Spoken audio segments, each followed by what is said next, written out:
तब पुलिस यहाँ रक्षक ही भक्षक है। बीच ये दरिंदे लोग लगे हुए थे, सामूहिक रूप से दुष्कर्म कर 3-4 लड़के 5 लड़के मिलकर करना चाहे, वो अबला जो है रिवोल्ट की हो हल्ला का आवाज़ आया होगा, ये लोग डर गया कि ऐसा ना कि गांव वाला पूरा निकलेगा, तो इसी बीच उसको दबा के मार दिया है। अब बताइए कि जिस कुएं में 1.5-2 फीट पानी है उसमें कोई डूब के मरेगा? तो लड़की की लंबाई कम से कम मिनिमम 5 फीट होगी, तो 5 फीट से ऊपर पानी रहेगा तब न मरेगा। हाँ, एक चीज़ हो सकता है, कुआं में जब वो गिरेगी तो वो फ्रैक्चर होगा, रेप्चर हो सकता है, मैं माना छत शरीर उसका हो सकता है, हड्डियाँ टूट सकती है, मसल में चोट लग सकता है। लेकिन आपको पता होनी चाहिए कि उसके मेडिकल रिपोर्ट जो आया है उसमें यह दर्शाया गया है कि एक खरोच भी नहीं है बॉडी में। उसको पढ़ाई में, उसकी बहन जो है, भाई है, उसको पढ़ाई में भी खर्च करेंगे, और उस एक तरह से मानिए उस परिवार को मैंने गोद लिया है। पटना हाईकोर्ट के जाने माने अधिवक्ता डॉक्टर कौशलेंद्र नारायण हमारे साथ बातचीत करने के लिए हैं। छपरा में बीते दिन एक घटना घटी, बच्ची के साथ बलात्कार हुआ और आप वहां पर जाकर 50,000 के चेक सौंपे हैं। देखिए नरोत्तम जी, सर्वप्रथम तो मैं धन्यवाद देता हूं कि यह मेरा ही मुद्दा नहीं है, पूरे बिहार का मुद्दा है, और छपरा की बेटी का सवाल नहीं है, बिहार की बेटी का सवाल है। छपरा के डेरनी थाना है, उसी के अंतर्गत एक गांव है पट्टी शीतल, वहां पर पीड़िता के माता पिता का नाम मैं नहीं ले सकता हूं, उनकी बच्ची के साथ जो घटना घटी है, और उसका एक ही कारण है, मैं स्पष्ट रूप से कहूँगा कि अत्यंत गरीब हैं। एक सवर्ण जाति में भी जन्म लेने के बाद वो अत्यंत गरीब परिवार से आते हैं।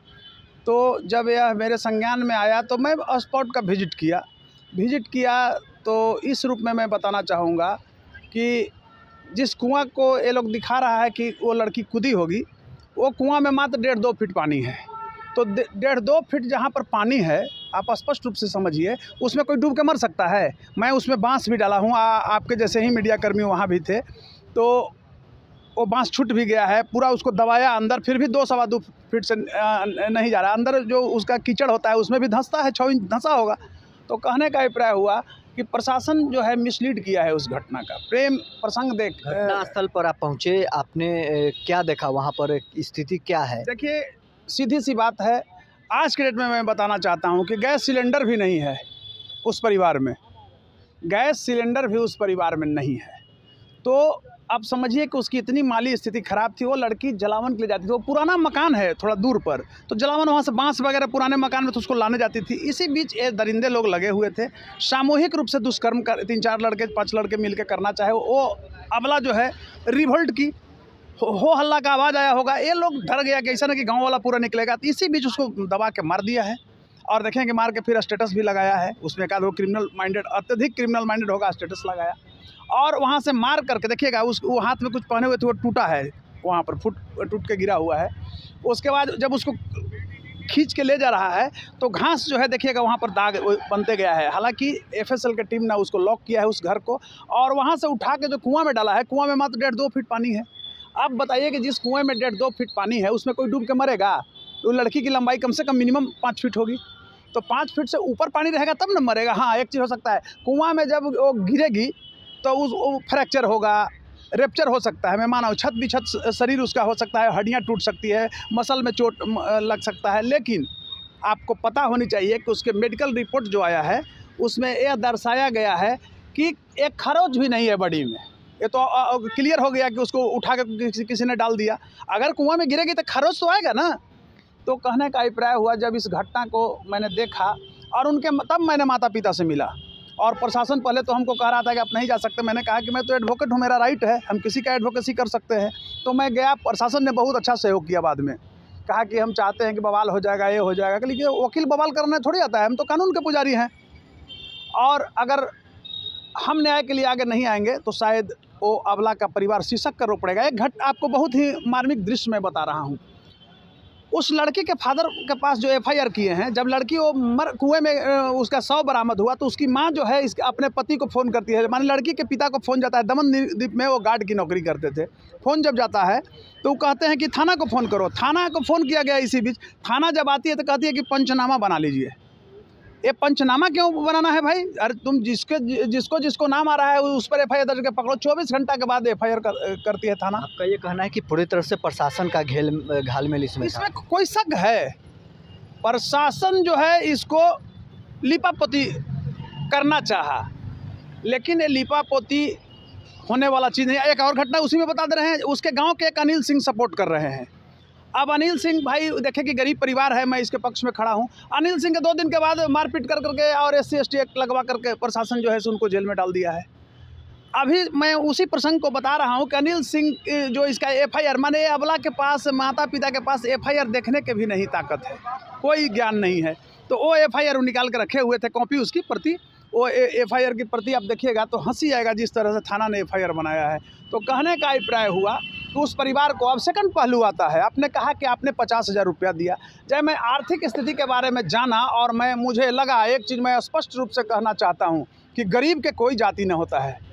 मैं बहुत मार्मिक स्थिति मेरे सामने है कि गरीब के कोई जाति नहीं होता। अगर वो अमीर रहता तो देखते कितना बड़ा लोग जुटते वहाँ, बड़े बड़े फॉर्चूनर लेके, फलाने लेकर, वो लेकर के, और वो अबला के घर से बहुत राजनीति का दिशा नहीं निर्धारित होता है, क्योंकि गरीब परिवार से है, 2 वोट है लेकिन कोई उसका महत्व नहीं है। तो मेरा कहने का अभिप्राय हुआ, जब उनकी माली स्थिति को मैंने देखा, मैं स्पष्ट रूप से 50,000 नहीं दिया हूँ, 50,000 तो एक लौट के रूप में दिया हूँ। उसको पढ़ाई में, उसकी बहन जो है, भाई है, उसको पढ़ाई में भी खर्च करेंगे, और उस एक तरह से मानिए उस परिवार को मैंने गोद लिया है, उसकी शादी में भी मैं खर्च करूँगा। और मुझे, आपको पता है कि इस तरह के कार्य अगर करते हैं, सामाजिक सेवा अगर हम करते हैं तो हमको सेटिस्फैक्शन मिलता है। अगर दिन भर में अगर हम 200 कप और 300 कप चाय नहीं खर्च करेंगे तो रात में हमको नींद नहीं आती, लगता है कि हाँ फलना को चाय नहीं पिलाए। तो ये मेरा एक प्रक्रिया है, ये निरंतर मेरी प्रक्रिया चलते रहती है। तो इसको दूसरे रूप में नहीं देखें, जिसको मदद करना है करें, स्वागत है। लेकिन कहीं भी इस तरह के घटना होता है, बाद में तो बहुत लोग इसमें टपकते हैं, एकाएक कूदते हैं। लेकिन मैं इस निर्भया के न्याय के लिए और दोषियों को आजीवन कारावास के लिए मैं हमेशा लड़ूंगा, चाहे कुछ भी हो। दोषियों को कारावास हो, इसको लेकर न्यायालय में आप क्या करने जा रहे हैं? कल निर्भया का कल बरखी समाप्त होगा, उसके बाद लोग आएंगे मेरे पास, सब बात हो गई है, गांव वाले भी हमारे साथ हैं, और मैं लड़ूंगा। और लड़ूंगा तो आप जानते हैं कि जिसको मैं व्यक्तिगत रूप से जिस केस को लड़ा, एक दिखावा नहीं, मैं नीट में भी सबसे आगे आवाज़ उठाया। बिहार में देखे कितना उसमें मैंने बवाल। सवाल ये है कि बिहार में महिलाओं के साथ लगातार घटनाएं घट रही है, आखिर ऐसा क्यों हो रहा है और अपराधी पुलिस के गिरफ्त से बाहर रह रहा है? यहाँ दंड का जो प्रावधान है तो न्यायपालिका निर्धारित करती है, सत्य है, लेकिन उस केस को मजबूत स्तर से न्यायपालिका को भेजना किसका काम है? पुलिस का।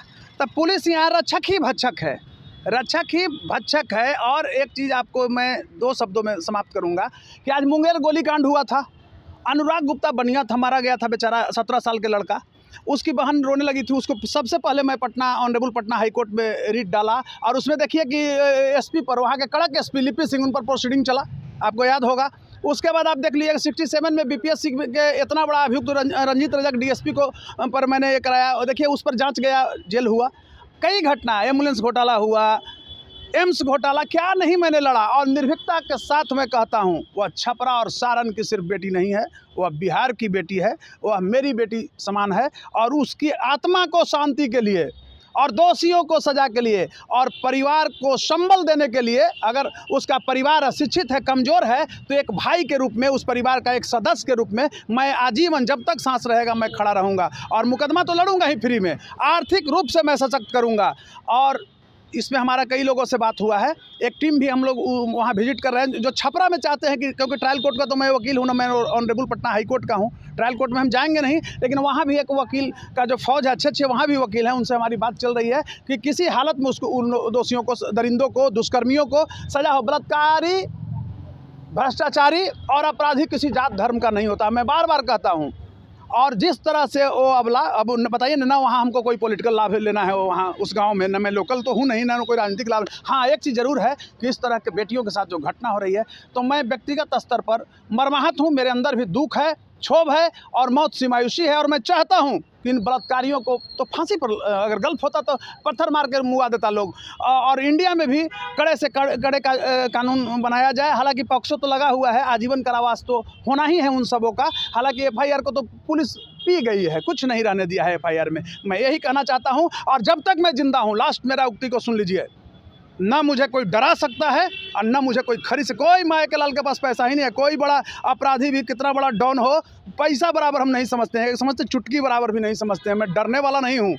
हाँ, एक चीज़ ज़रूर, लज्जा से हमको भय ज़रूर रहता है, और इसको जब हम कहे हैं तो आज भी ऑन रिकॉर्ड, और आपका चैनल जो है न्यूज़ फॉर नेशन, आप जानते हैं कि स्पष्टवादिता और खोजी पत्रकारिता के लिए बिहार में जाना जाता है। तो आपके चैनल के माध्यम से, बिहार का चर्चित चैनल है न्यूज़ फॉर नेशन, तो न्यूज़ फॉर नेशन के माध्यम से मैं कहना चाहता हूँ कि आज भी, कल भी रहूँगा और अंतिम सांस तक उस परिवार के साथ रहूँगा। भले वो मेरे जाति बिरादरी का नहीं रहे, लेकिन उनकी बेटी के मैं ऑन रिकॉर्ड कर रहा हूँ, शादी विवाह में जो बेटियां हैं, पढ़ाई में हम पैसा देंगे, जो हमारा औकात है, जो उनकी अभी माली स्थिति है उसको अपग्रेड कराने में हम एक सहायक सिद्ध और एक वाहक बनेंगे उस परिवार के लिए।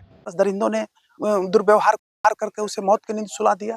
कितना दुर्भाग्य। इन्वॉल्वमेंट हो चुका है, क्या अब लग रहा है कि नहीं अब न्याय मिलेगा? न्याय मिलेगा, लड़ेंगे। इसके पिताजी भी हमको कह रहे थे कि आधा लोग आते हैं हमारे ही ऊपर संदेह करते हैं, आधा लोग हम हमारे पक्ष में खड़े होते हैं, लेकिन सर आपके जैसे लोग हमारे साथ खड़े हैं, और मैं यहाँ से भी जाऊँगा इनके घर पर भी, इनकी मम्मी से भी लड़की के हम न मिलेंगे उसकी माँ से, और उनके नाम से कुछ आर्थिक हम मदद भी अभी करेंगे। तत्कालीन 50,000 रुपया मैं उनको दूंगा।